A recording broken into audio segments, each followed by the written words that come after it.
Hey everyone, welcome back to Terra Gardens. Today we're going to be talking about Miss Frances Crape Myrtle. There are a few sites more emblematic of a southern summer than a crepe myrtle in full bloom, and Miss Frances is one of the finest. With its deep, vivid red flowers and graceful, upright form, this cultivar brings color, shade, and heritage to gardens across the warmer regions of the U.S. Crepe myrtles themselves are native to parts of Southeast Asia, particularly in China, Korea, and Japan, where they've been cultivated for over 1,000 years. Brought to the U.S. in the 18th century, they quickly became a cornerstone of southern horticulture thanks to their showy blooms and drought tolerance and multi-season interests.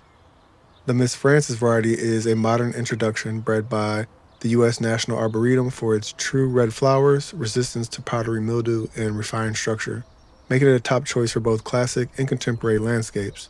Miss Frances Crape Myrtle can reach 15 to 20 feet tall with a spread of 12 feet, making it ideal as a standalone specimen, a focal point at the end of a path, or a vibrant privacy screen.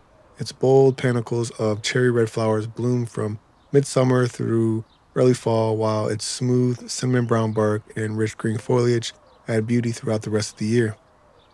It thrives in USDA zones 7 through 9, preferring full sun and well-drained soil.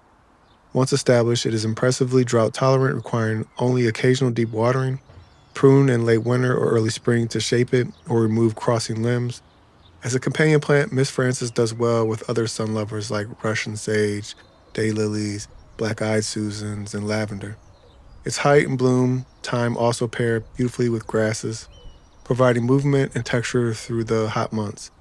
And since its roots are non-invasive, it's a safe plant near sidewalks, patios, and driveways.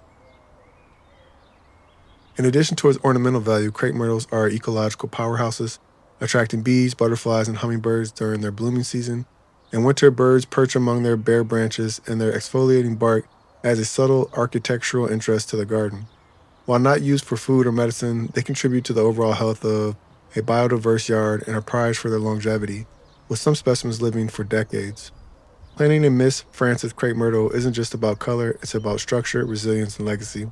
With roots that stretch across continents and centuries, this cultivar invites a little global elegance into your own corner of the world, blooming faithfully year after year, like a living fireworks show in your summer garden. And that wraps up today's plant profile. If you enjoyed this video, please don't forget to like, subscribe, and comment for more. Until next time, happy gardening.